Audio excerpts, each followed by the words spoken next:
नमस्कार साथियों। पहले हमने योग परिचय और उसके बाद में अष्टांग योग का पहला जो भाग है यम उसको पढ़ा। अब हमारा दूसरा भाग है और वो है नियम। अष्टांग योग के 8 अंग हैं, उनमें से दूसरा नियम है। नियम भी 5 प्रकार के हैं। कौन कौन से हैं? शौच, संतोष, तप, स्वाध्याय, ईश्वर प्रणिधान। पहला शौच है। तो शौच 2 प्रकार का होता है, एक आंतरिक और एक बाह्य। तो जो आंतरिक है वो मन की शुद्धि और जो बाह्य है वो तन की अर्थात शरीर की शुद्धि। तो दोनों की ही शुद्धि करना जरूरी है। पानी से किया जा सकता है बाहर की शुद्धि को और विचारों से किया जा सकता है मन की शुद्धि को। तो अच्छे अच्छे विचार, अच्छी पुस्तकों का स्वाध्याय, अच्छे लोगों का संग, अच्छी बातों का श्रवण करना मन की शुद्धि हो जाएगी। और तन की शुद्धि अच्छे अच्छे लेपों का यूज करना, चंदन इत्यादि जैसे, और शुद्ध पानी से स्नान करना, तन को साफ करके रखना। जैसे ब्रश इत्यादि आ गया हमारा, शौच नित्य क्रिया आ गए हमारे, और अन्य प्रकार के जो भी हैं वो बाह्य के अंतर्गत आएंगे, अर्थात शारीरिक शुद्धि के अंतर्गत आएंगे। हमारा दूसरा है, पहला हमारा शौच हो गया, दूसरा संतोष है। तो संतोष होना अति आवश्यक है और संतोष मनुष्य का खजाना है। कैसे?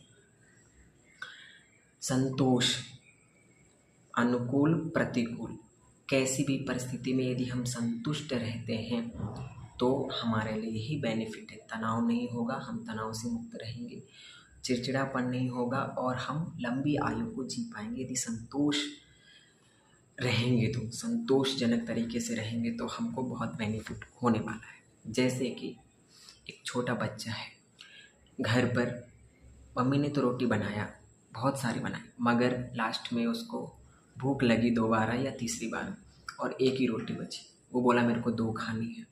बहुत चिल्ला रहा है, चीख रहा है, जिद कर रहा है। अभी बच्चा है, ऐसी ही कई परिस्थितियाँ आती हैं। वो कर रहा है, वो बच्चा है, मगर ऐसी कई परिस्थितियाँ आती हैं जो बड़े लोग भी करते हैं। तो वो हमको नहीं करना है, हम योगियों को नहीं करना है। जिसको योग करना है, योग सीखना है, उसको नहीं करना है। ये सब चीज़ें करेंगे तो आप लाइफ को अच्छे से जी सकते हैं। लाइफ को अच्छे से जीने के लिए संतोष का होना बहुत ज़रूरी है। अब हम ये नहीं कहेंगे कि आपको कार में नहीं चलना है, आपको बड़ा बंगला नहीं लेना है, बड़े बंगले में नहीं रहना है, पैसा नहीं कमाना है, ऐसा नहीं है। क्या है कि जितना तुमको मिल रहा है उतना ले लीजिए पहले, और उसके बाद में जो मिलेगा उसकी प्रतीक्षा कीजिए या मेहनत कीजिए। जिद मत कीजिए और संतोष करके रखिए कि कोई बात नहीं, इतना मेरे को मिल गया बहुत है, फिर मिल जाएगा, चिंता नहीं। ऐसा वाला भाव रखिए। शौच संतोष तप। तप दुख हो, सुख हो, सर्दी हो, गर्मी हो, किसी भी परिस्थिति में हम अपने तन को तपा करके जो तपस्या करते हैं, जो मेहनत करते हैं, उसको तप कहते हैं। सर्दी गर्मी किसी भी परिस्थिति में हमने कोई एक लक्ष्य बनाया है तो उसको प्राप्ति के लिए आलस्य नहीं लाना है, प्रमाद नहीं करना है, तप करना है, तो उसको हम तप कहेंगे। हमारा पहला क्या हो गया? शौच, दूसरा संतोष, तीसरा तप। अब आएगा स्वाध्याय। अच्छे अच्छे ग्रंथों का स्वाध्याय करना और विचार शुद्धि रखना, अपने विचारों को शुद्ध रखना, अच्छे ग्रंथों का स्वाध्याय करना, पठन पाठन करना, विचार विमर्श करना, दूसरे के साथ में विद्या को शेयर करना, ये स्वाध्याय के अंतर्गत आ जाएगा और हमको करना चाहिए स्वाध्याय। एक योगी को और एक विद्यार्थी को और एक अच्छे व्यक्ति को जिसको अच्छी ज़िंदगी जीनी है। लास्ट है हमारा ईश्वर प्रणिधान। मन से, वाणी से, कर्म से ईश्वर की भक्ति करना ईश्वर प्रणिधान कहलाता है। तो हमको ईश्वर की भक्ति करनी है, उसके भाव में भाव विभोर हो जाना है, उसकी भक्ति करनी है, मन को लगाना है, स्थिर करना है।